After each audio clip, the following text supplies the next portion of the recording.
Hey guys, hi everyone.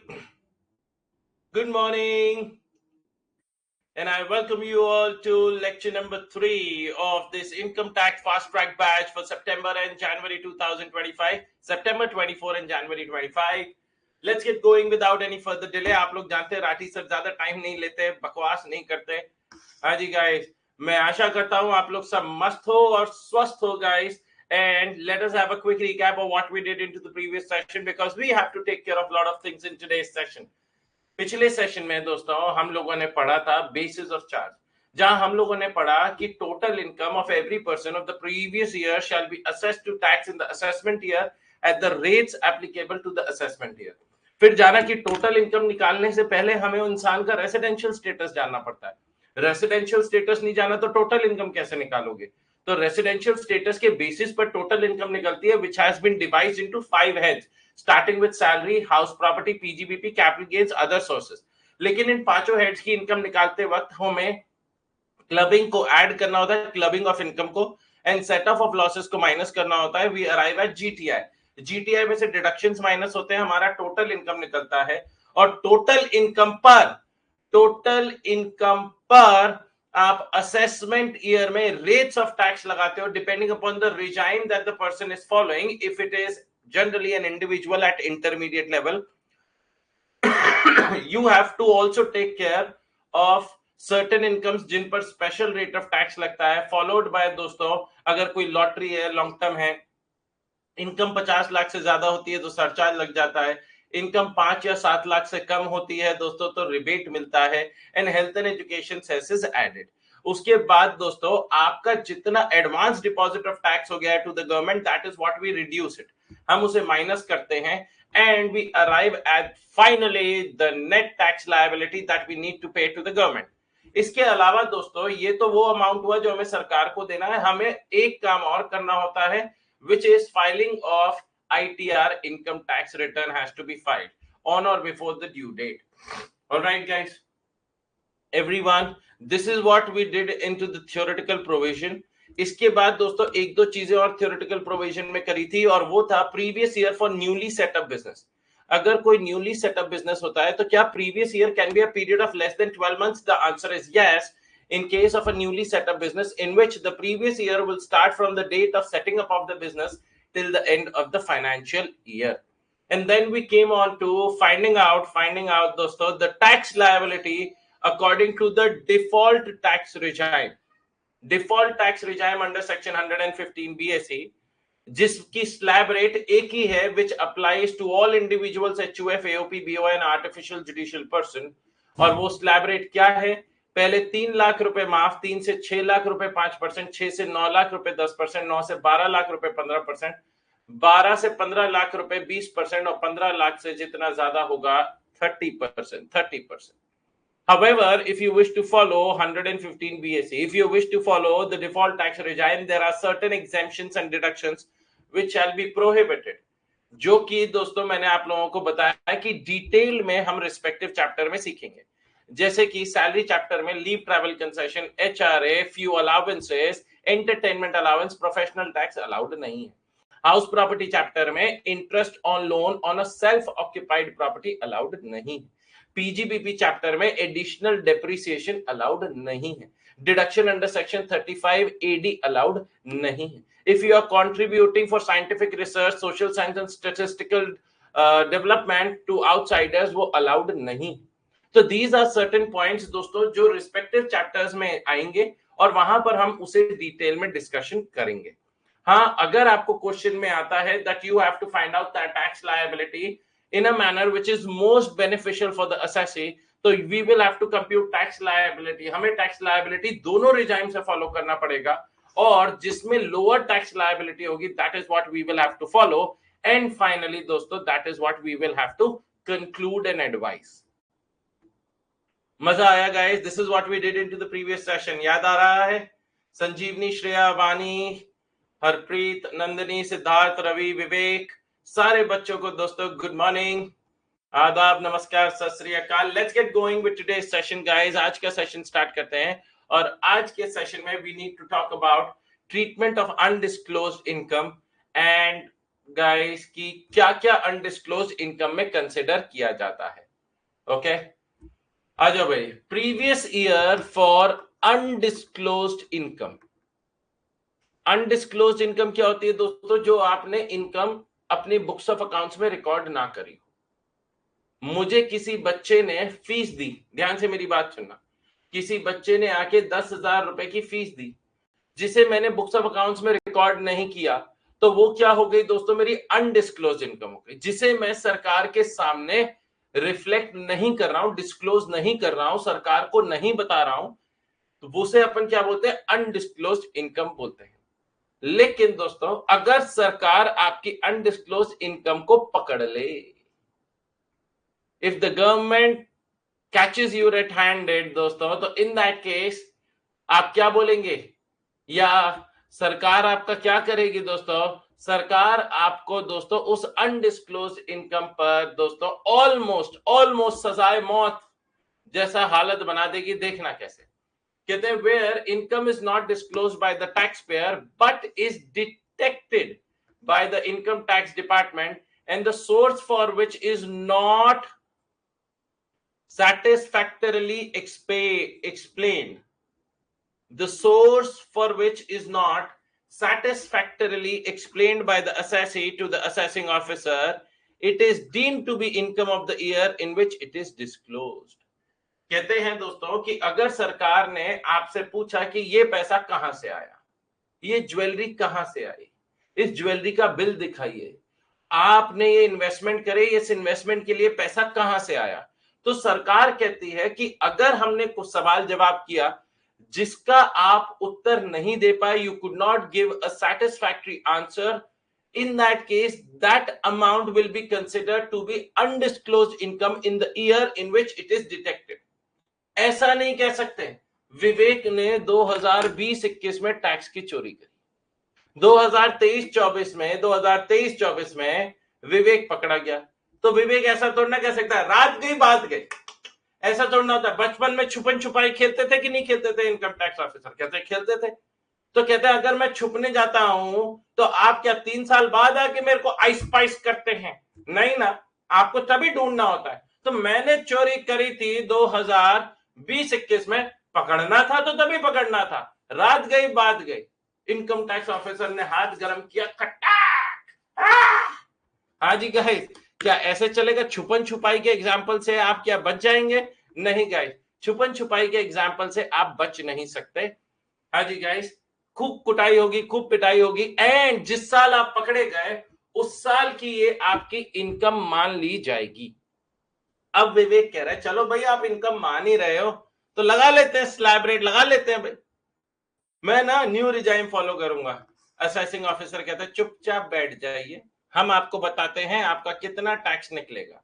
Let's say दोस्तों the undisclosed income that Vivek had was 1 crore, 1 crore की undisclosed income थी,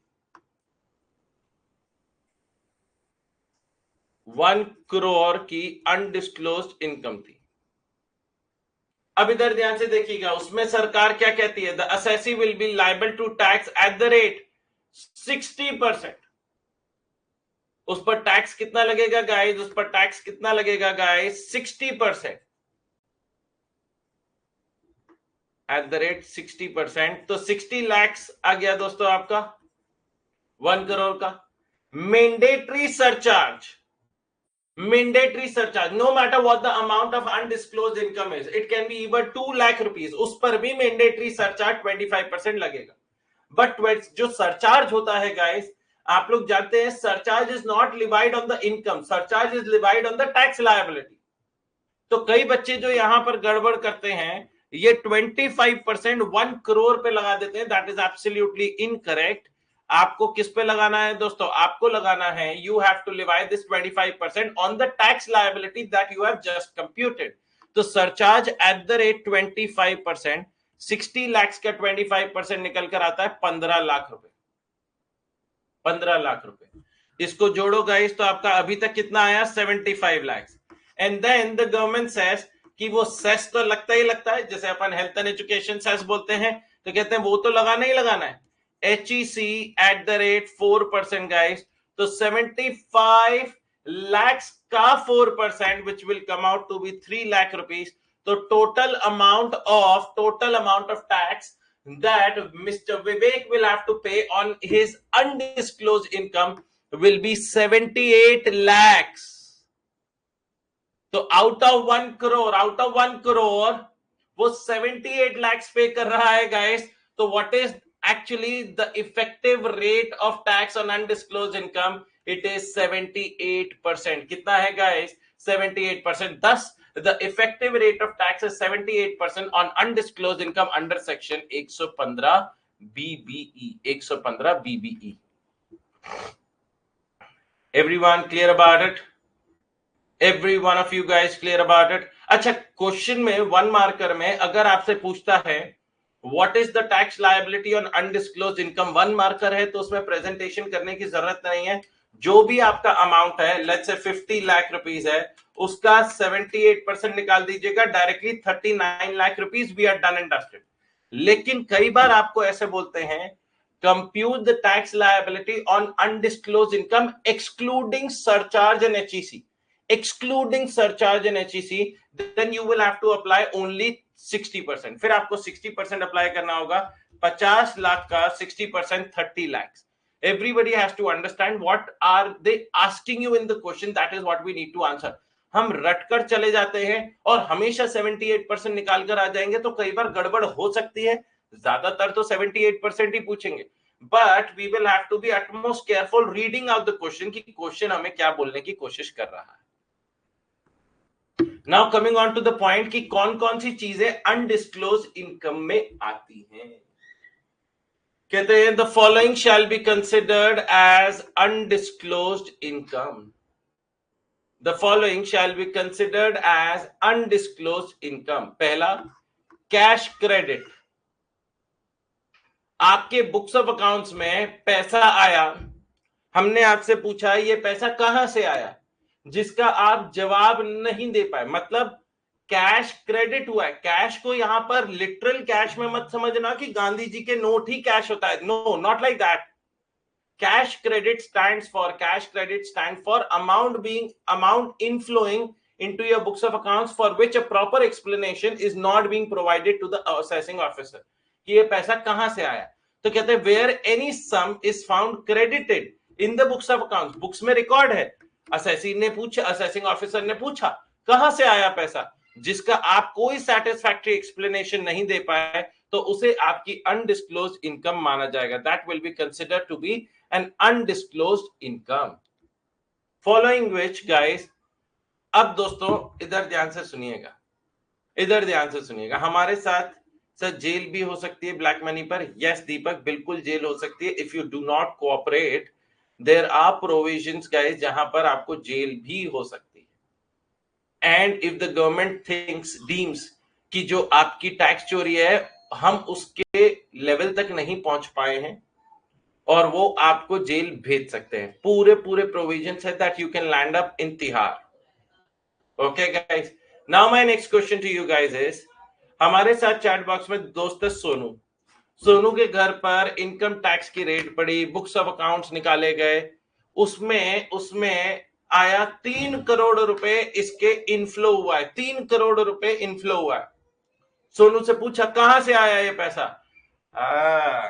ये पैसा ना किसने दिया था, अच्छा याद नहीं आ रहा. अरे कर रहे हैं ना याद, 1 सेकेंड रुक तो जाइए असेसिंग ऑफिसर साहब, याद कर रहे हैं. ये पैसा दीपक ने दिया था. कह रहे दीपक कौन, कह रहे मेरे दोस्त है, उनसे मैंने पैसा लिया था, उन्हें लौटाना है, मैं दे दूंगा. कह रहे पक्का. अरे पक्का क्या, आपकी कसम. कह रहे हाथ हटाओ, मेरी कसम खा रहे हो. अच्छा तो दीपक जी को बुलाइए. दीपक आए, ये सोनू से इशारा करता है, दोस्त संभाल लियो. हाँ जी दीपक, ये आपने 3 करोड़ रुपए दिए हैं इन्हें. ये ऐसा कह रहे हैं सोनू भाई कि आपने इन्हें 3 करोड़ रुपए दिए. हाँ जी दिए. कोई मतलब अपने दोस्त को पैसा देना कोई जुर्म है.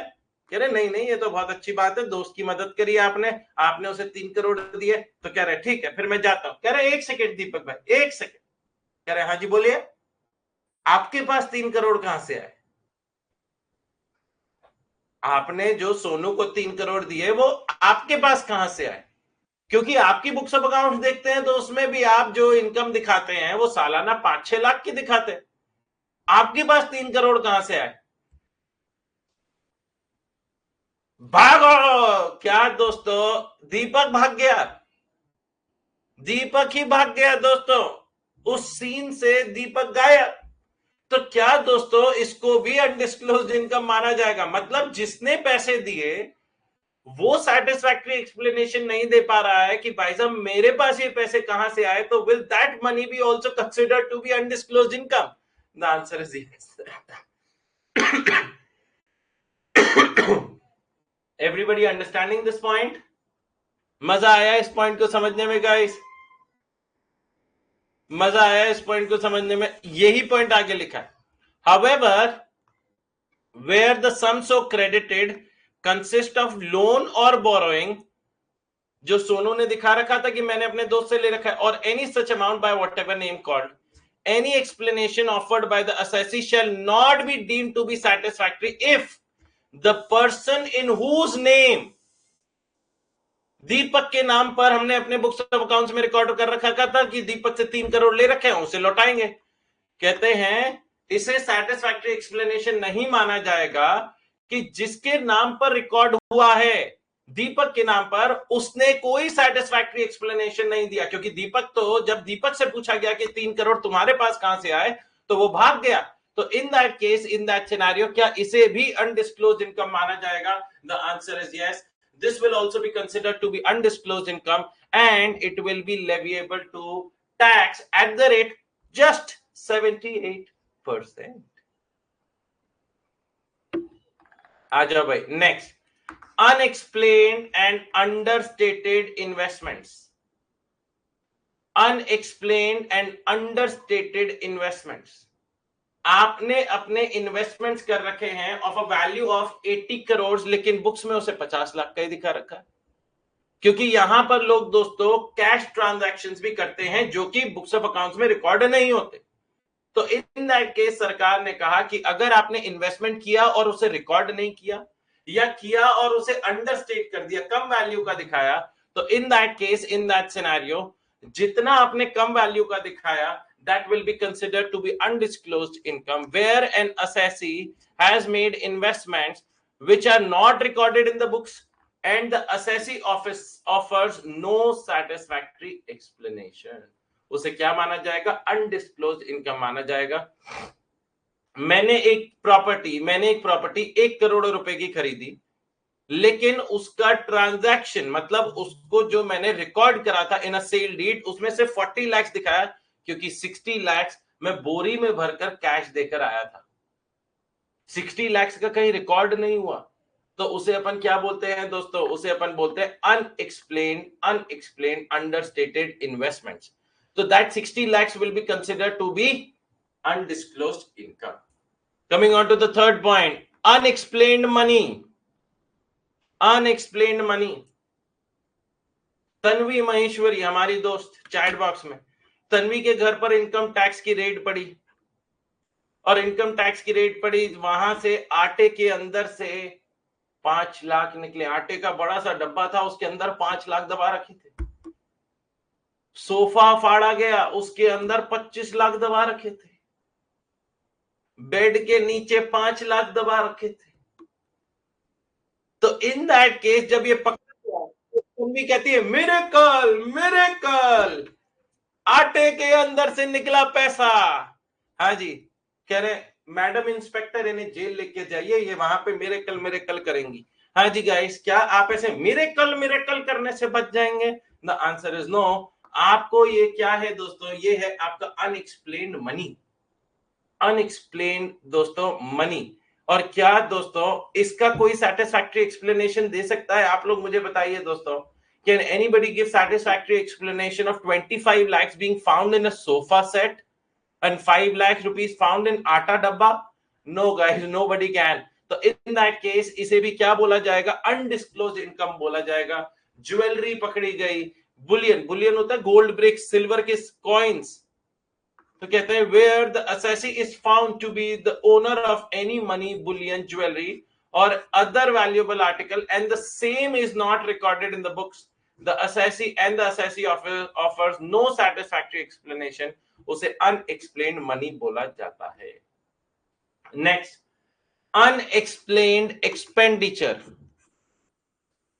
आपने खर्चा किया और खर्चे के लिए जो पैसा आया, जब वो पूछा गया कि आपने खर्चा कैसे किया, लेट्स से दोस्तों मैं इनकम दिखाता हूं अपनी सालाना 3 से 4 लाख रुपए की इनकम, और मैं इंस्टाग्राम पे फोटो डाल रहा हूं स्विट्जरलैंड की, इटली की, दुबई की, और साल में 3-4 बार इंटरनेशनल ट्रिप मार रहा हूं।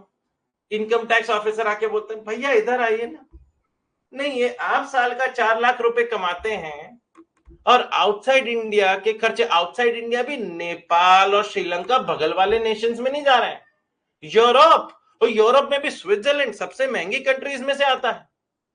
हमें भी बताइए, हमें भी अपने परिवार को लेकर जाना है, आपने आउटसाइड इंडिया गए हैं, इंटरनेशनल फ्लाइट टिकट्स करी, वहां पे घूमने का खर्चा हुआ, होटल बुकिंग्स हुई, ये 4 लाख रुपए में नहीं हो सकता।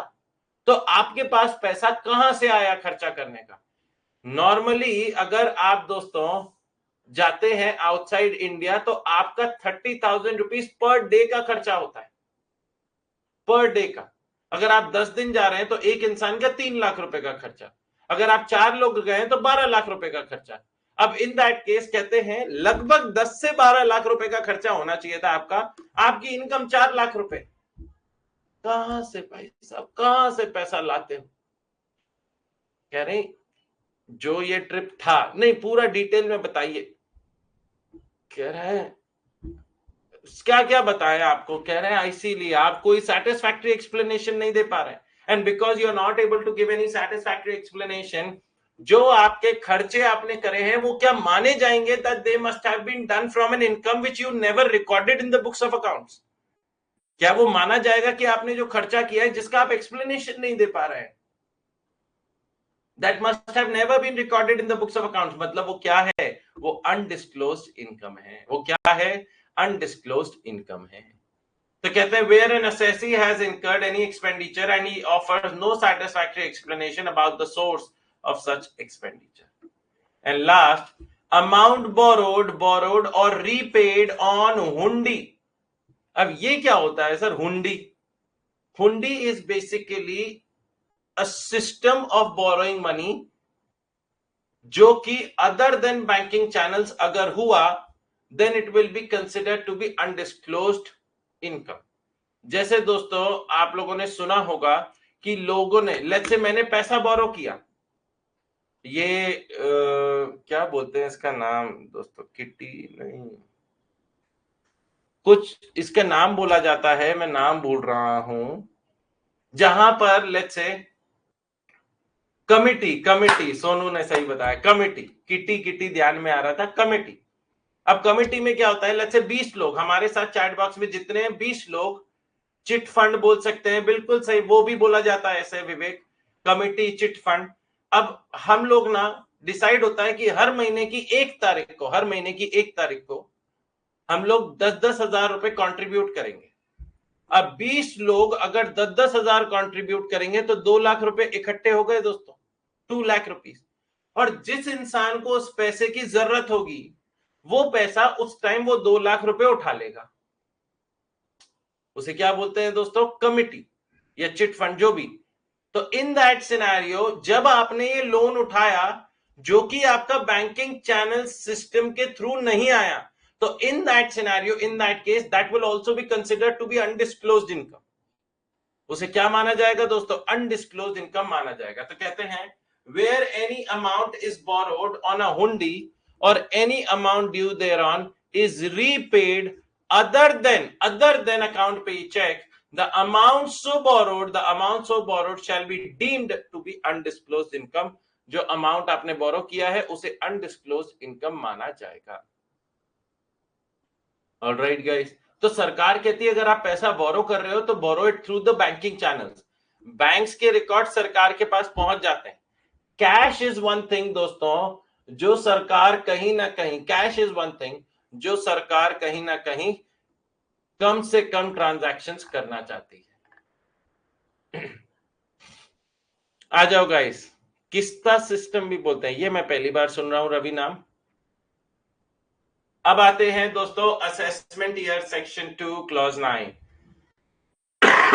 छोटा सा पॉइंट है, फटाफट करते हैं असेसमेंट ईयर का, and then we'll move on to finding out the tax liability guys with the special rates of taxes. कहते हैं assessment year means the period of 12 months commencing on the first day of April every year। Assessment year क्या है दोस्तों? 12 महीने का वक्त जो कि 1 अप्रैल को ही चालू होता है। अगर 1 अप्रैल को चालू हुआ तो ऑटोमेटिकली कब खत्म होगा? 31 मार्च। तो आपसे क्वेश्चन आया 1 मार्कर में, assessment year can be a period of less than 12 months। False. Assessment year has to be a period of 12 months, and it starts on the first day of April every year. And if it starts on the first day of April every year, then it will end automatically on the 31st of March. Okay, income of previous year of an assessee is taxed during the next following assessment year. Income of previous year of an assessee is taxed during the next following assessment year. ठीक है जी, ये तो हम जानते ही हैं दोस्तों, previous year की income पे टैक्स असेसमेंट ईयर में लगता है। For example, the assessment year 24-25 will start on 1st April 2024 and will end on 31st March 2025. And the previous year to this assessment year will commence on 1st April 2023 to 31st March 2024. तो कहते हैं, आपको पता है assessment year 24-25 is the year that is relevant for us, previous year 23-24। तो assessment year 24-25 कब से start होगा? 1 अप्रैल 24 को स्टार्ट होगा, 31 मार्च 25 को खत्म होगा। और इससे जुड़ा हुआ प्रीवियस ईयर दोस्तों आपका कौन सा है? 23-24। Question number 1, let us do it. Find out the income for the assessment year 24-25 and 25-26। Find out the income for the assessment year 24-25 and 25-26. Do it guys, help me out. Sir अगर यहां पर quarter wise breakup दिया हुआ है और नीचे calendar years दिए हुए हैं तो कंफ्यूज मत होना गाइस। हम असेसमेंट ईयर में अगर if I talk about assessment year 24-25, so in the year 24-25, I am not trying to compute income for the year 24-25. Assessment year 24-25 में I am trying to compute income for previous year 23-24. अब 23-24 start कब से होगा और end कब होगा guys? Sir, it will start on 1st April 2023 and it will end on 31st March 2024. Now in the question we will have to find out कि 1st April 2023 कहां दिख रहा है? 2023 ये रहा और अप्रैल ये है। कई बच्चे क्या करते हैं, 25,000 से काउंटिंग चालू कर देते, गलत। जनवरी से मार्च 2023 इज फाइनेंशियल ईयर 22-23। हमें इनकम निकालनी है 23-24 की, तो 28,000, 10,000, 20,000 एंड 32,000, 32। क्योंकि आप 31 मार्च 2024 तक जाएंगे। तो in this case guys, compute the income 28 plus 10 plus 20 plus 32 makes it 90,000 rupees. It makes it 90,000 rupees. छोटा सा क्वेश्चन है लेकिन है अच्छा। Now the next year for the assessment year 25-26. Anybody who can help me out from the chat box, I'm giving you 30 seconds. Compute. Assessment year 25-26 की income निकालनी है या assessment year 25-26 में previous year 24-25 की इनकम निकालनी है? Anybody do it? Everybody do it.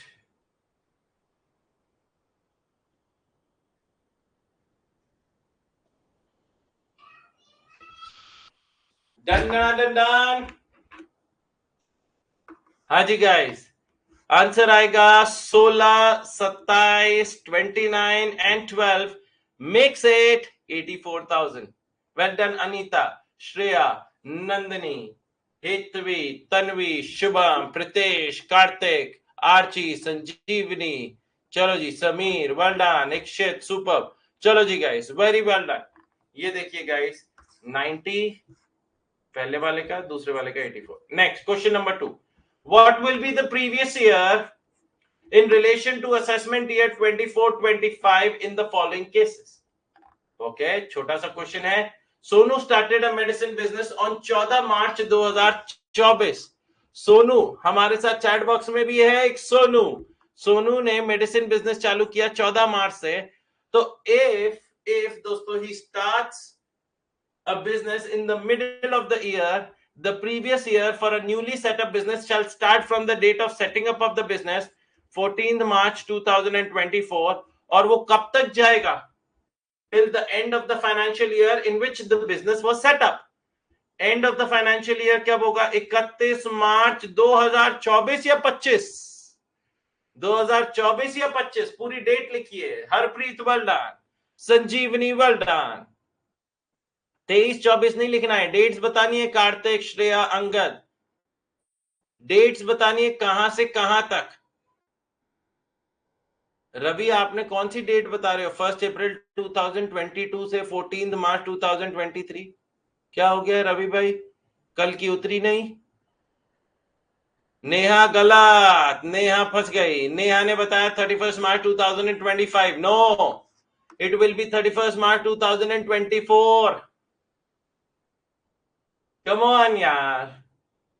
Business start कब हुआ था? 14 मार्च 2024. बुक्स कब बंद होती हैं? 31 March 2024. So the financial year 23-24 जो अपन यहां पर बात कर रहे हैं, प्रीवियस ईयर सोनू के लिए सिर्फ यहां पर 18 दिन के लिए हुआ है. 14 तारीख से 31 तारीख है तो मार्च में. जितने बच्चे 31 मार्च 2025 लिख रहे हैं, दीपक गलत. समझे? गड़बड़ समझे? मतलब जो प्रीवियस ईयर है that is only for a very limited span of time, only 18 days, but that is how it is. 18 दिन की सोनू की इनकम अलग निकाली जाएगी. 18 दिन की सोनू की इनकम अलग निकाली जाएगी. और दोस्तों फिर then 1 full year will come into force. Sir company law में डिफरेंट है क्या? हो सकता है कार्तिक बेटा, but this is according to the income tax law. And next, a person gives loan of 6 lakh rupees at the rate 10% per annum on 17/9/2023. Person ने 6 लाख रुपए का लोन दिया. अब लेट्स से मैंने दोस्तों 6 लाख रुपए का लोन दिया टू कार्तिक, और उस पे कार्तिक मेरे को 10% पर एनम का इंटरेस्ट दे रहा है. तो in that case, in that scenario guys, interest क्या वो अप्रैल से देना चालू करेगा even if he has taken loan on 17/9/2023? The answer is no. He will be calculating interest from 17/9/2023 to 31st March 2024. Why would he pay interest to me for the entire year? He will only pay interest only for that span of time during which he has taken loan. तो मेरे लिए income कौन से time से कौन से time तक के लिए होगी? It will be 17/9/2023 to 31st March 2024. All right guys, ये आ गया आपके दोनों आंसर्स. 14/3/2024 से 31/3/2024 और 17/9/2023 से 31/3/2024. Which of the following is a direct tax? ये भी कोई क्वेश्चन है भाई? है income tax. GST no, income tax yes, custom duty no, none of the above no. B is the correct answer guys. ये भी कोई क्वेश्चन होता है क्या भाई?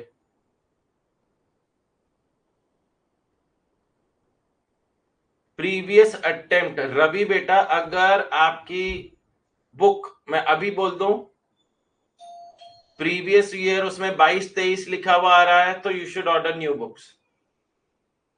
प्रीवियस ईयर 22-23 नहीं होना चाहिए. Previous year 23-24, assessment year 24-25. मैं पहले ही कह रहा हूं अगर किताबें नहीं होंगी रवि बेटा सारी मेहनत पे पानी फिर जाएगा. ध्यान देना. आज का थियोरेटिकल पोर्शन यहीं तक दोस्तों, and now we are gonna move on to the practical portion guys. शानदार जानदार. हाँ जी guys, incomes which are taxable at a specific rate. Order कर दिया है, आज आ जाएगा फिर, ठीक है. हाँ जी guys, incomes which are taxable at a specific rate irrespective of the fact whether the assessee is following the old rates of taxes or the new regime under section 115 BAC. Incomes which are taxable at a specific rate irrespective of the fact whether the assessee is following the old rates या new rates under 115 BAC. कोई फर्क नहीं पड़ता, चाहे आप old follow करो या default tax regime follow करो, अगर ये इनकम हुई है तो इन पर दोस्तों स्पेसिफिक रेट ऑफ टैक्स है. पढ़ते हैं कौन कौन सी income and what is the rate of tax that is applicable. सबसे पहला आता है दोस्तों long term capital gains under section 112. What is the rate of tax? 20%. Long term capital gains under section 112A above 1 lakh rupees कितना है? 10%. अब इधर ध्यान से देखिएगा, अगर आपके long term capital gains under section 112A 4,50,000 रुपए के होते हैं, तो जब आप अपनी इनकम दिखाएंगे, मेरी बात ध्यान से सुनिएगा गाइस, जब आप अपनी इनकम दिखाएंगे वहां पर 4.5 लाख रुपीस ही दिखाएंगे. If you have a long term capital gains under section 112A जो कि कैपिटल गेन्स चैप्टर में जाता है, वहां पर आप 4.5 लाख से दिखाएंगे. कई बच्चे ये बहुत बड़ी गड़बड़ करते हैं, वो वहीं पर 1 लाख रुपीस माइनस कर देते हैं. नो ना, ये 1 लाख रुपीस माइनस करने at the time of computation of tax liability. अब अगर 4.5 लाख रुपए पर टैक्स निकालने की बात होगी, इस पर जब टैक्स की बात होगी, तो हम 4.5 लाख में से 1 लाख माइनस करेंगे, 1 लाख रुपए माइनस करेंगे, बचेगा 3.5 लाख रुपीस. उस पर 10% लगाकर दोस्तों we will find out 35,000. Everybody understanding my point? तो एवरीबडी हैज टू अंडरस्टैंड, जब आपकी जीटीआई निकल रही होगी, ग्रॉस टोटल इनकम निकल रही होगी, तब वहां पर पूरा अमाउंट ही आएगा 4.5 लाख रुपीस का. वहां पर आप टोटल अमाउंट दिखाएंगे 4.5 लाख रुपए का. आप जब टैक्स लायबिलिटी निकालेंगे, जब आपकी टोटल इनकम निकल जाती है, टोटल इनकम पर आप लोग अपने रेट्स ऑफ टैक्सेस लगाते हैं, स्लैब रेट लगाते हैं, जिन पर स्लैब रेट वाली इनकम होती है, जैसे salary, house property, PGBP, other sources, इन पर स्लैब रेट वाली इनकम लगती है, अदर देन लॉटरी. लॉटरी पर 30% लगता है. तो in that case, in that scenario guys, slab rate वहां पर लगाई, और जब वहां पर आपने long term under section 112A पर टैक्स निकाला, वहां पर 1 लाख रुपए माइनस करके रिमेनिंग अमाउंट पर 10% लगाएंगे. Alright, next, short term capital gains under section 111A 15%. Lottery income, casual income under section 115BB 30%. And ये एक नया पॉइंट जोड़ा, net winnings from online games under section 115BBJ 30%. Alright guys, 30%. ये आपका एक नया पॉइंट जुड़ा. दोनों 30% की कैटेगरी में आते हैं. ऑनलाइन गेमिंग को भी सरकार 30% की कैटेगरी में डालती है. अब आ जाइए गाइस, इधर देखिएगा.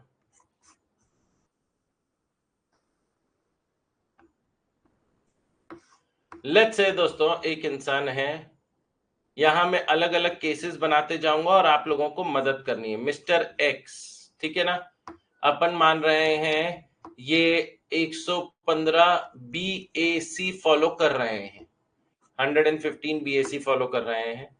इनकी पीजीबीपी से इनकम है 8 लाख रुपीस की. इनके long term capital gains under section 112 हैं 3 लाख रुपीस के.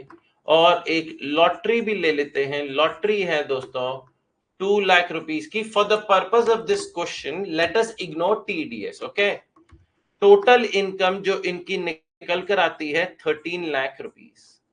अब मुझे बताइए, everybody has to participate into the chat box and you guys will have to help me out with the rate of tax applicable on these income. आपको पता होना चाहिए rate of tax. Sir PGBP पर लगती है slab rate, correct. Long term capital gains under section 112 पर लगता है 20% और लॉटरी पर लगता है 30%. Well done, absolutely correct. अब in this case, in this scenario guys, if a question involves lottery, सबसे पहले we will pick up lottery and we will charge 30% on the lottery income. ना दाएं देखो ना बाएं देखो, ना ऊपर देखो ना नीचे देखो दोस्तों, आपको लॉटरी इनकम उठानी है और उस पर फ्लैट 30% लगा देना है. तो यहां पर दोस्तों सबसे पहले टैक्स ऑन लॉटरी, 2 लाख की लॉटरी इनकम थी, उसका 30% कितना निकल कर आएगा? 60,000 रुपीज. 60,000 रुपीज फॉलोड बाय दोस्तों, अब उस वाली इनकम पर आएंगे जिन पर स्लैब रेट लगता है. तो I am done with the first part guys, मैंने लॉटरी का ट्रीटमेंट कर दिया है. Now my second part is that income जिन पर स्लैब रेट लगता है, which is PGBP in this scenario. तो tax on PGBP according to, यहां पर अब आपको रिजाइन देखनी पड़ेगी 115 बीएसी. तो first 3 lakh rupees nil, next 3 lakh rupees at the rate 5%, 15,000, 6 lakh तक पहुंच गए. नेक्स्ट 3 लाख पर 10% लगता है, लेकिन अब हमारा जाएगा next 2 lakh rupees at the rate 10%, 20,000. कितना निकल कर आया गाइस? 35,000 निकल कर आया. कितना निकल कर आया गाइस? 35,000. 15 and 20 makes it 35. अब लास्ट पर आते हैं guys. Last point, long term capital gains under section 112, तो वो भी ले लेते हैं. Tax on LTCG under section 112, 3 lakh rupees, इसका 20%, 60,000. टोटल कितना निकल कर आया गाइस? 1,55,000. अब यहां पर क्या आपका आंसर खत्म होगा? आपका आंसर खत्म होगा.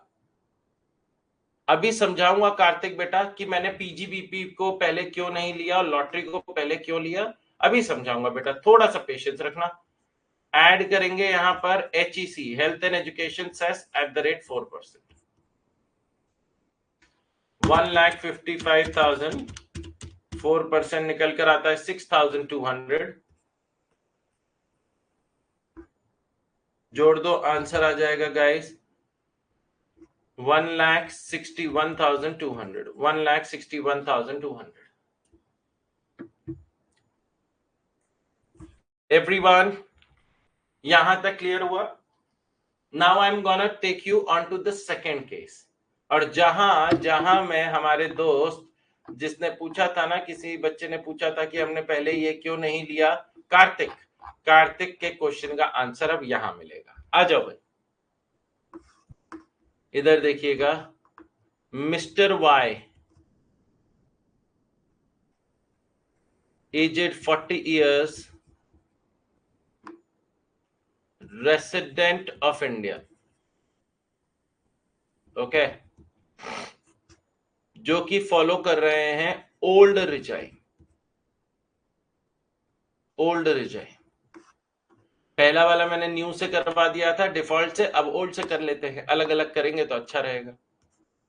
हाउस प्रॉपर्टी इनकम है 1,80,000 rupees. Short term capital gains under section 111A है 4 लाख रुपए की. और लॉटरी है गाइस 1 लाख रुपए की. टोटल इनकम है 6,80,000 रुपीज. ऑलराइट, अब फिर से मैं वो पॉइंट्स लिखता हूं दोस्तों जो मैंने यहां पर लिखे थे कि what is the rate of tax, what are the rates of tax. यहां पर टैक्स रेट लिखते हैं on the left hand side और फिर नीचे कंप्यूटेशन करेंगे। हाउस प्रॉपर्टी पे स्लैब लगता है short term under section 111A पे 15% एंड लॉटरी पे 30%। अब इधर आइएगा गाइस, सबसे पहले मैं हमेशा क्या बोलता हूं, we will have to compute tax on lottery. Tax on lottery कितना, 1 लाख का 30%, 30,000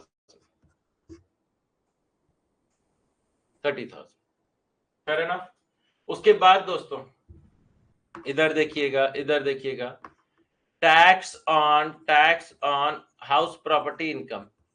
अब बिकॉज वो ओल्ड रिजाइम फॉलो कर रहे हैं एंड एज 40 इयर्स है, resident of India, what will be the first basic exemption limit? The first basic exemption limit will be 2,50,000 rupees, 2.5 lakh रुपए। However, house property income तो सिर्फ 1,80,000 की है, हाउस प्रॉपर्टी इनकम तो सिर्फ 1,80,000 की है। फटाफट बताइए कितना टैक्स निकलेगा सर? इस पे 0, nil। Now comes the most important point. Sir, the first basic exemption limit of 2,50,000 is still not completely utilized. पहले 2.5 लाख रुपए की जो लिमिट थी वो अभी पूरी तरीके से यूज नहीं हुई है। It is not fully utilized. Are you agreeing with me? Because the first basic exemption limit is 2.5 lakh rupees. उसमें से अभी सिर्फ 1,80,000 has been utilized. 70,000 has still not been utilized. Can we use that 70,000 rupees from other incomes? Yes, you can if you are a resident. However, you are not allowed to use those 70,000 rupees from lottery income. Lottery से allowed नहीं है।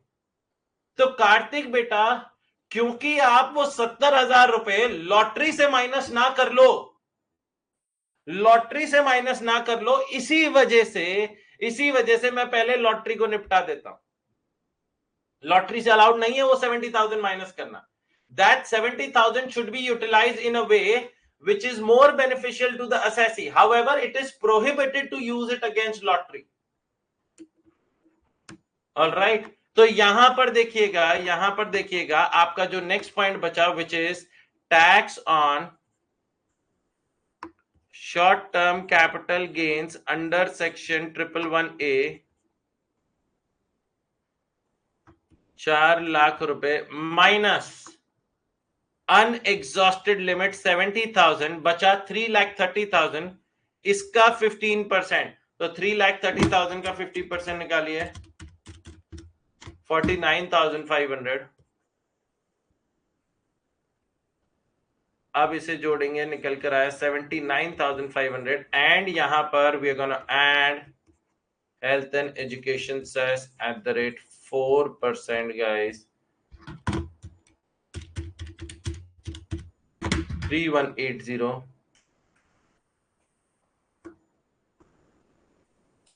Plus equals to 82,680।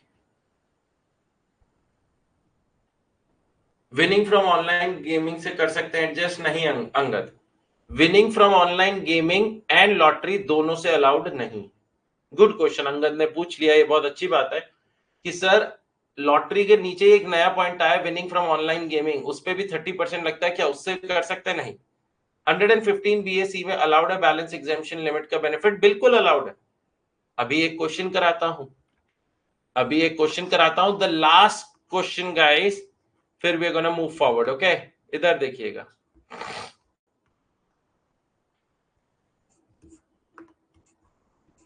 I hope questions को solve out करने में मेरे साथ आप लोगों को मजा आ रहा है।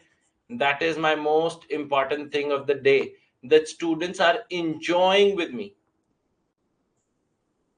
Aged guys, 71 years, non-resident, और ये फॉलो कर रहे हैं 115 BAC is following 115 BAC. Okay guys, अब थोड़ा ध्यान से, सैलरी इनकम है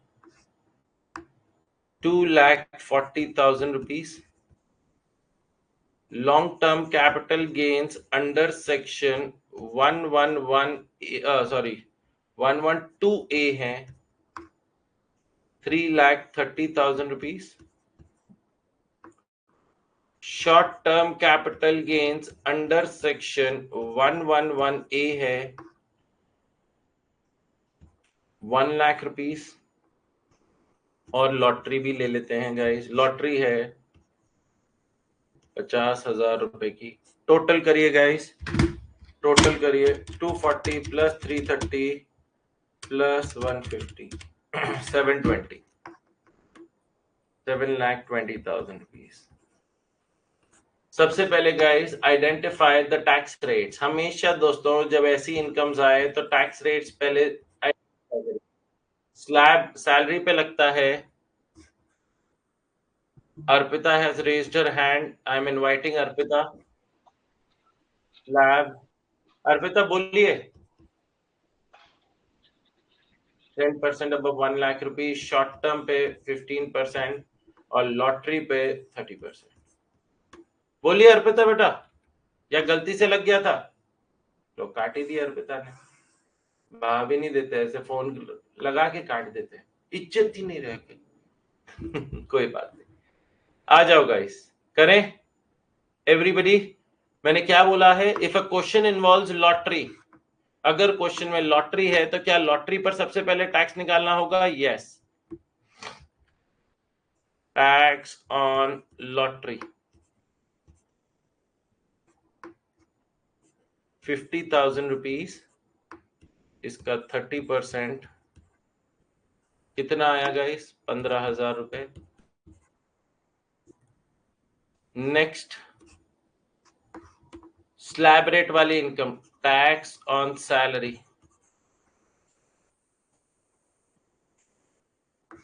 नील। क्यों? क्योंकि अगर आप 115 BAC फॉलो कर रहे हैं तो आपकी first exemption limit, basic exemption limit कितने की है? 3 लाख रुपए की, 3 लाख रुपीज की। सैलरी 2,40,000 की है तो इस पर दोस्तों कोई टैक्स नहीं लगेगा।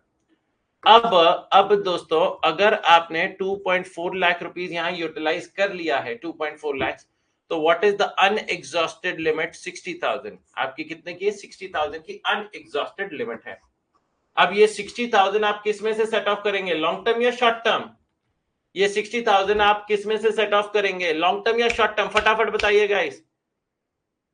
This 60,000 is unutilised, non resident के लिए नहीं मिलेगा। Well done Sonu and Ravi.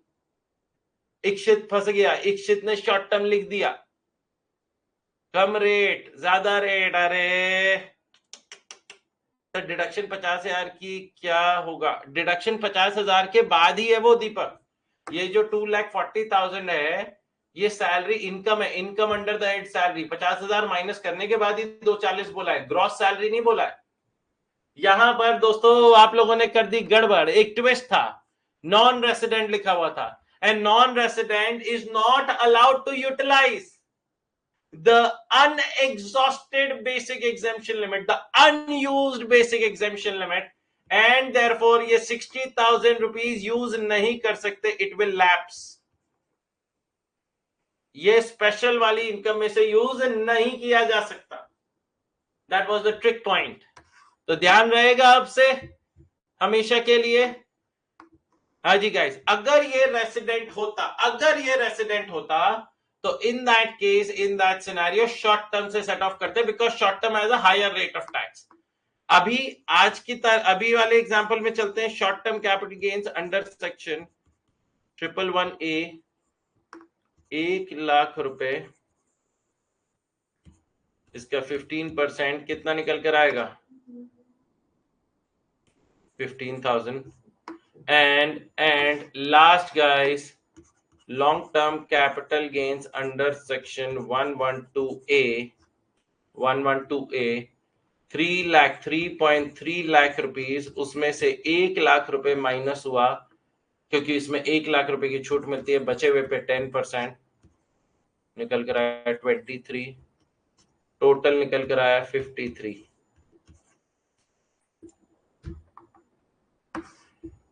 Add करेंगे HEC health and education cess @4%,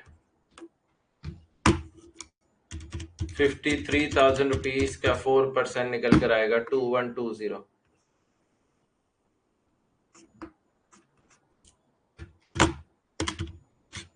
$55,120। मजा आया गाइस, मजा आया एवरीवन।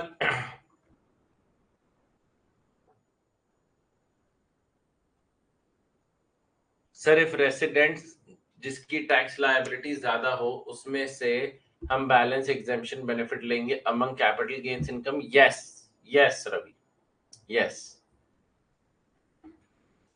एक क्वेश्चन अब मैं आपको दूं, अभी बनाऊंगा आपके सामने 3 अच्छे एग्जांपल्स मैंने अभी करवाए एक्स वाई एंड जी के। हाँ जी गाइस, पहले एक बार नोट पढ़ा देता हूं गाइस, नोट पढ़ा देता हूं, इधर देखिए important note. First exemption of 2.5 lakh, 3 lakh और 5 lakh as the case may be depending upon the regime, depending upon the age, depending upon the residential status, shall be given for incomes chargeable under slab rate, and balance exemption if any, shall be given to long term capital gains under section 112 or 112A or short term on listed equity shares under section 111A in a manner which is more beneficial to the assessee, in a manner which is more beneficial to the assessee। उन्होंने ऐसा नहीं बोला कि पहले long term से ही करो, उन्होंने ऐसा नहीं बोला पहले शॉर्ट टर्म से ही करो, उन्होंने कहा ऐसे करो जिससे तुम्हारी टैक्स लायबिलिटी कम से कम आए। एंड लास्ट लाइन में लिख दिया non residents shall not avail the benefit of balance exemption. Non residents को बेनिफिट नहीं मिलेगा बैलेंस एग्जेम्पशन का। Non-residents shall not avail the benefit of balance exemption. उनका balance exemption shall lapse. Second point, lottery income, casual income and net winnings from online gaming is taxable at a flat rate of 30% without any exemption. Without any exemption, कोई exemption नहीं मिलती, चाहे आप resident हो या non resident, for residents as well as non residents. इसीलिए दोस्तों in a question which involves lottery, what I am gonna do, I am always gonna treat lottery first, क्योंकि लॉटरी में ना तो कोई बेसिक एग्जेम्पशन लिमिट है, ना unutilised limit का बेनिफिट है, ना कोई अलग से बेनिफिट।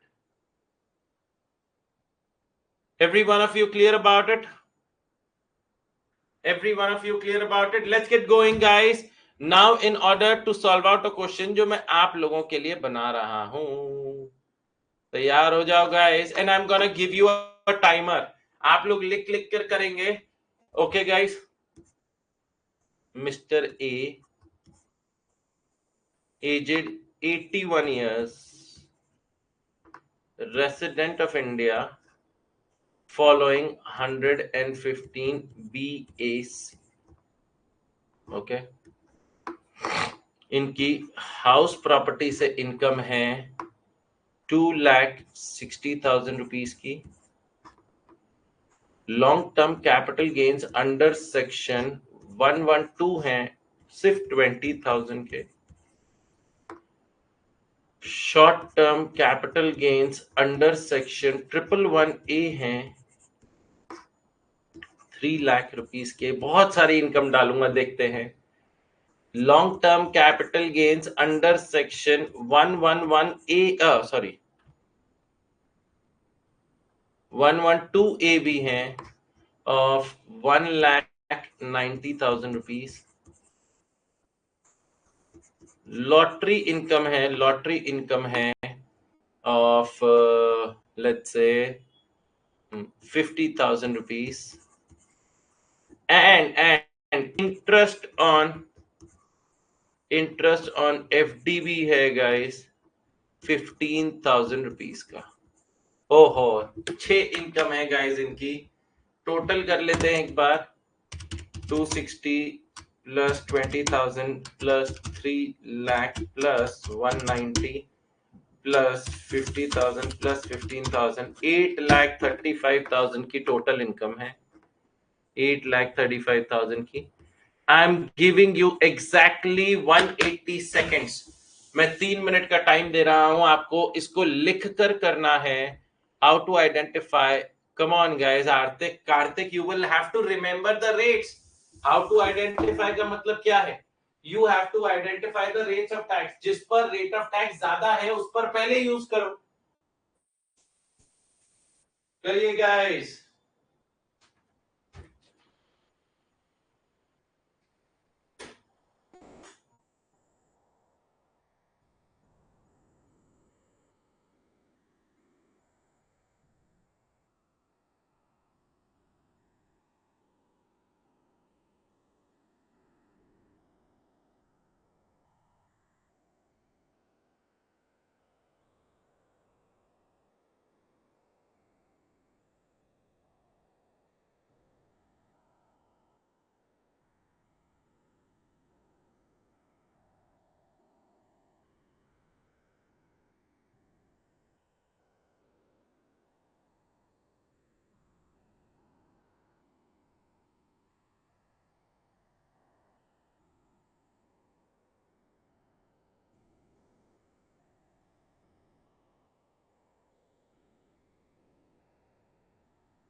हाँ जी गाइस, हुआ, टाइम्स अप।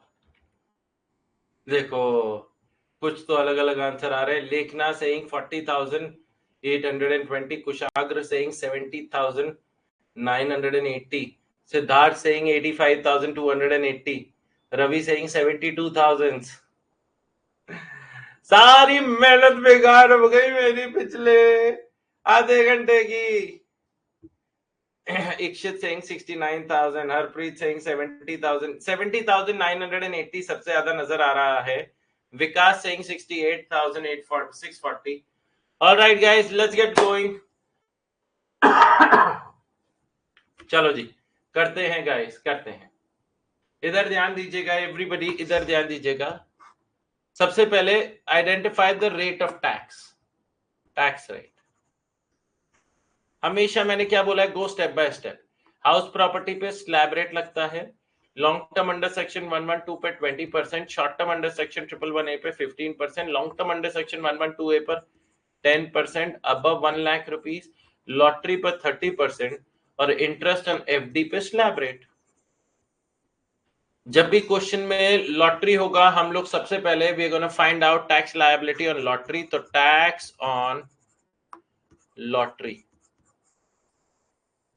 कितना है गाइस, 50,000 रुपए, 50,000 रुपीज, इसका 30% कितना निकला गाइस, 15,000, 15,000 टैक्स ऑन लॉटरी। तो पहला पॉइंट ये डन। अब बिकॉज 115 बीएसी फॉलो हो रहा है, तो बेसिक एग्जेम्पशन लिमिट कितने की है guys, what is the basic exemption limit, the basic exemption limit is 3 lakh rupees.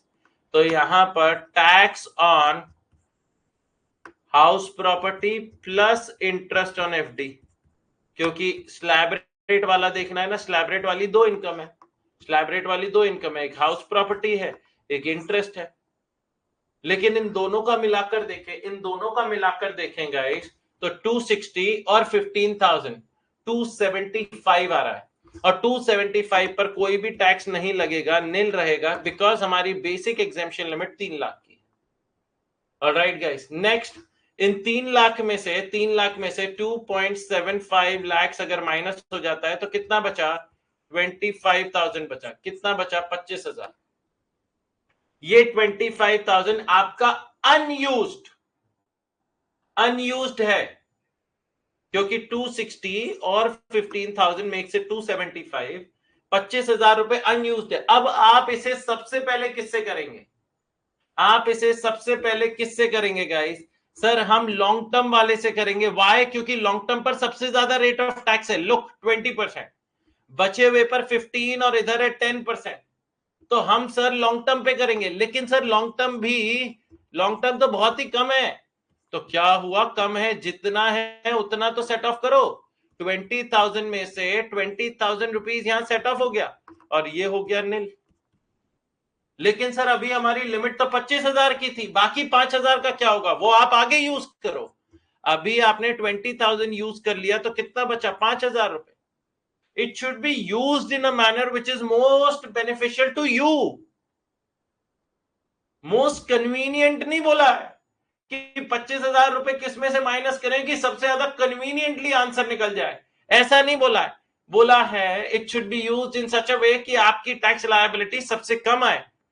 Next आता है short term capital gains under section 111A, under section 111A कितना आया, 3 लाख रुपीज माइनस 5,000 रुपीज, 5,000 जो बचा हुआ है, और उसका 15%, इसका 15% निकालिए, 2,95,000 का 15%, 44,250, 44,250। Alright guys, 44,250। तो अब आपका ये हाउस प्रॉपर्टी हो गया, लॉन्ग टर्म हो गया, शॉर्ट टर्म हो गया, इंटरेस्ट हो गया। अब एक ही बचा है guys, and that is the last point, long term capital gains under section 112A, 1,90,000, इसमें आपका 1 लाख रुपए की छूट होती है, बचा 90,000, और उसका 10% निकालिए तो निकल कर आया 9,000। टोटल करिए गाइस, 15,000 प्लस 44,250 प्लस 9,000 निकल कर आता है 68,250। ऐड कर दीजिए गाइस, यहां पर ऐड HEC @4% गाइस, इसका 4% निकालिए, 2730 ऐड कर आपका आंसर आ जाएगा 70,980। ये सबसे ज्यादा बच्चों का आ रहा था, वही सही जवाब है। Any doubt whatsoever guys, any doubt whatsoever that you wish to ask me, कोई भी डाउट है तो पूछिए guys, I will be happy to help, happy to help.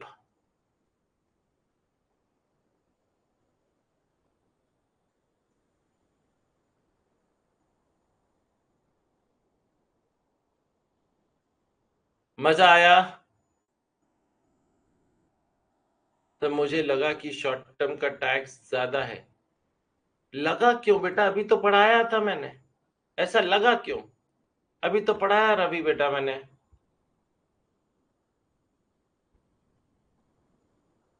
कोई बात नहीं संजीवनी बेटा, गलतियां करने से अच्छा, ये बात बड़ी अच्छी लगी मुझे इस क्लास की and this bunch of students की, आप लोग ना गलतियां करने से नहीं डर रहे हैं, और जो अपनी गलतियों से नहीं डर रहा है वो तो जीतेगा ही जीतेगा।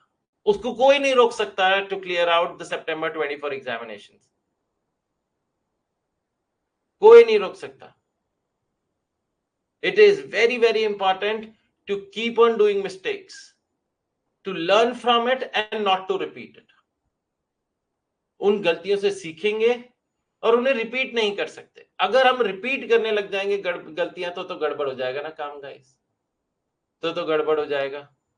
सर इंटरेस्ट ऑन एफडी पर स्लैब क्यों लगा? तो शुभम आप बताइए क्या लगना चाहिए आपके हिसाब से, क्या लगना चाहिए? ये देखिए, ये है आपका क्वेश्चन। शुभम आप बताइए आपके हिसाब से क्या लगना चाहिए? If not slab then what?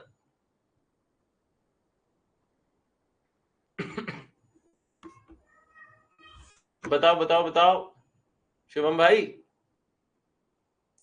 There are incomes जिन पर स्पेशल रेट्स हैं and then all the other incomes falls under the slab rate. There are incomes जिन पर स्पेशल रेट्स हैं, जैसे कि long term under section 112 20%, short term under section 111A 15%, lottery 30%, long term under section 112A 10% above 1 lakh rupees, online gaming पर 30%।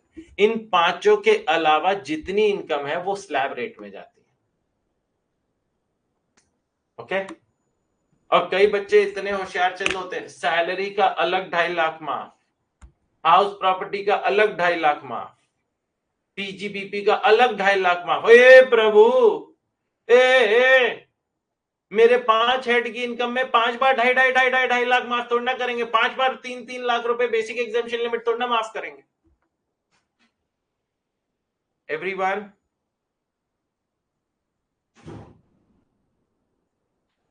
अब एक question मैं बना रहा हूं, लेकिन ये होमवर्क क्वेश्चन है, ये होमवर्क क्वेश्चन है। इस क्वेश्चन का आंसर आप लोग ग्रुप में मत डालिएगा, एक क्वेश्चन और दो करने के लिए, want to check ourselves again. वही मैं होमवर्क दे रहा हूं रवि बेटा, इसीलिए होमवर्क क्वेश्चन दे रहा हूं उसको, and you guys are gonna enjoy that question a lot. Okay, likewise to the question that you guys just did, लेकिन थोड़े बहुत उसमें चेंजेस करूंगा। आ जाओ गाइस, आ जाओ भाई। होमवर्क क्वेश्चन,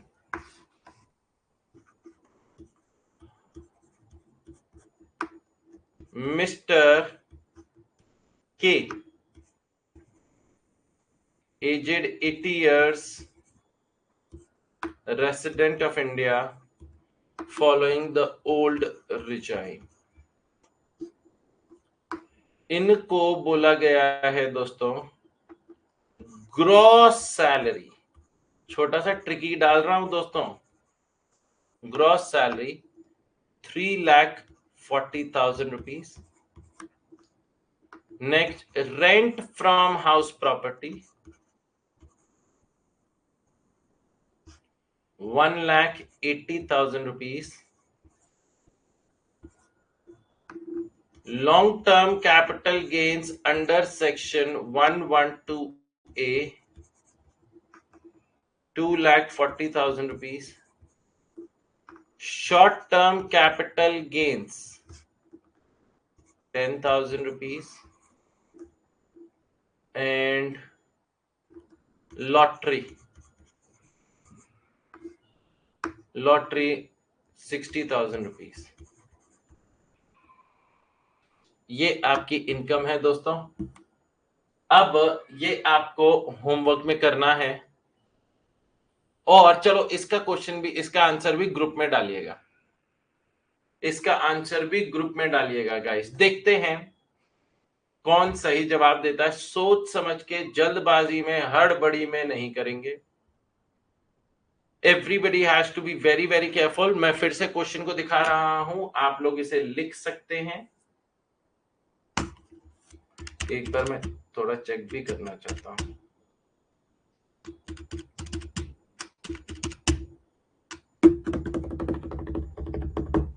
ठीक है गाइस, अच्छा क्वेश्चन बन जाएगा। Okay guys, let me see who will be able to solve out this question. ये अच्छा क्वेश्चन बन जाएगा और ग्रुप पे शेयर करेंगे। कब तक? शाम के 6 बजे तक। जीएसटी क्लास के से पहले पहले इसे सॉल्व आउट करना है। जीएसटी में आज नया चैप्टर चालू होगा। ऑलराइट गाइस, तो आज मैं और कोई नया टॉपिक नहीं करवा रहा हूं। अभी मैं रिवाइज करवाऊंगा 5 मिनट, फिर आप लोग जी भर के अपने डाउट्स पूछ सकते हैं और else we'll wind up the session. आ जाओ भाई फटाफट। आज हम लोगों ने दोस्तों सबसे पहले क्या किया? सबसे पहले किया दोस्तों अनडिस्क्लोज्ड इनकम। अनडिस्क्लोज्ड इनकम क्या होता है दोस्तों? जो आपके बुक्स ऑफ अकाउंट्स में रिकॉर्ड ना हो, और अगर रिकॉर्ड भी है तो उसका कोई satisfactory explanation is what you are not able to provide to the assessing officer. उसे अनडिस्क्लोज्ड इनकम बोलते हैं। अनडिस्क्लोज्ड इनकम पर the rate of tax that is being levied is 78%. 60% is the rate of tax plus 25% mandatory surcharge plus health and education cess. The effective rate of tax that is being applied on undisclosed income is 78%. अब उसमें दोस्तों, अब उसमें आपके 5 points आते हैं। सबसे पहला कैश क्रेडिट। आपके बुक्स ऑफ अकाउंट्स में पैसा आया है for which you could not offer a satisfactory explanation. आपने जिससे लोन लिया उसका नाम दे दिया और सामने वाला आके ये नहीं बता पा रहा कि भाई मेरे पास पैसा कहां से आया है जो मैंने सामने वाले को लोन में दिया है, तो that will also lead to unsatisfactory explanation. Unexplained understated investment, unexplained money, unexplained expenditure, and amount borrowed or repaid on hundi otherwise than through banking channels. अगर banking channels के through है तो कोई दिक्कत ही नहीं है, लेकिन अगर banking channels के through नहीं है, then that is a problem that will be considered to be undisclosed income. Followed by we did assessment year section 2 clause 9 जो कहता है period of 12 months commencing on the first day of April every year, जिस पर हम लोगों ने 2-3 questions करे दोस्तों। And then we came on to दोस्तों the special rates of taxes. Special rates of taxes guys, बहुत ही ज्यादा important और एग्जामिनेशन पॉइंट ऑफ व्यू से बहुत बार पूछा गया है, and I will not be surprise कि आगे भी पूछा जाए। आ जाओ भाई, long term capital gains under section, irrespective of the fact कि आप रेसिडेंट है नॉन रेसिडेंट है, irrespective of the fact कि आप old regime follow कर रहे हैं या default tax regime follow कर रहे हैं, you will be liable to tax at special rates, at specific rates on specific incomes. What are those incomes guys? Long term capital gains under section 112 per 20%, long term capital gains under section 112A above 1 lakh rupees 10%, short term under section 111A 15%, lottery income and casual income 30%, and net winnings from online gaming 30%.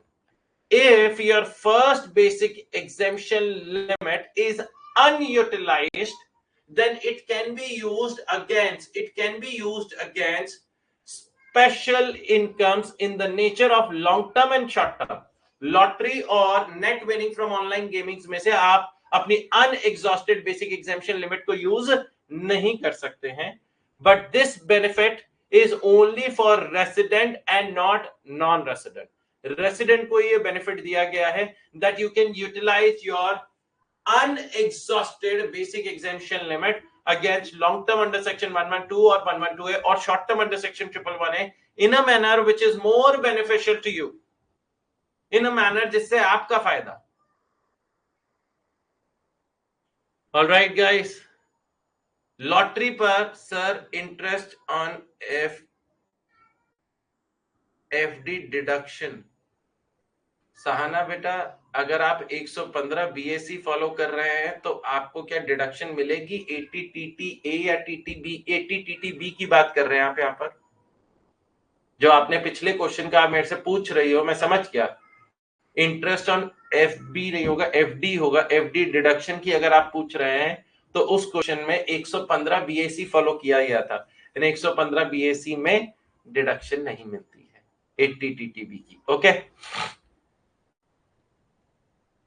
चलो जी guys, anyone having any doubt whatsoever, I will be happy to help you out. फटाफट बताइए दोस्तों, क्या कोई भी doubt है? You guys can raise your hand, आज मौका है, जी भर के पूछ लीजिए गाइस।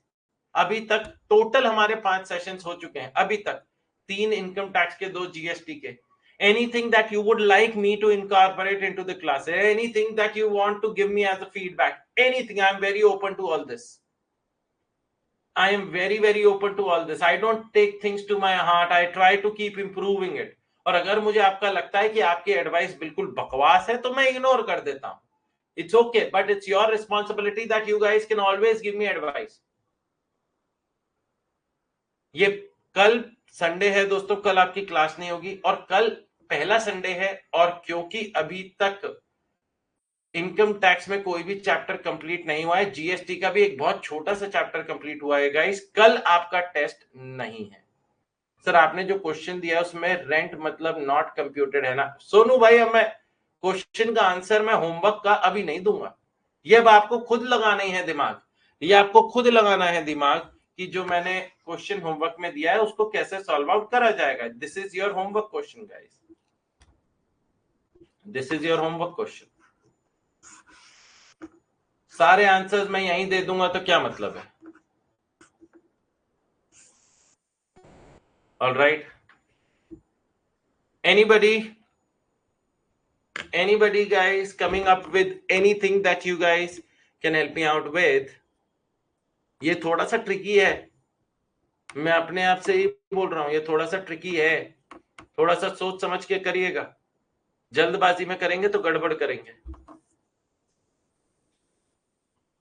चलो जी गाइस, फिर if you do not have any doubt, sir test MCQ के होंगे या रिटर्न भी होंगे? दोनों होंगे अवानी, एमसीक्यू के भी होंगे और रिटर्न भी होंगे।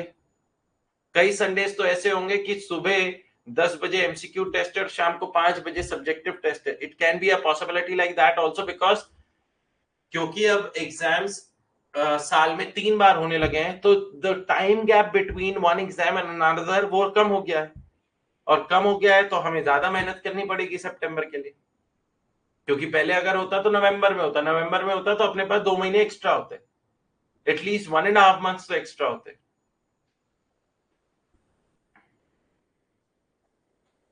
ऑलराइट गाइस, चलिए जी, फिर आज का सेशन यहीं तक। I hope you guys enjoyed the session. मिलेंगे दोस्तों मंडे को विद इनकम टैक्स, शाम को जीएसटी के लिए मुलाकात तो है ही है। तब तक अपना ध्यान रखें, मेहनत करते रहें, बाय बाय, अलविदा एंड टेक केयर। आज जल्दी छूट रहे हो guys, you are getting 6 to 7 minutes benefit today.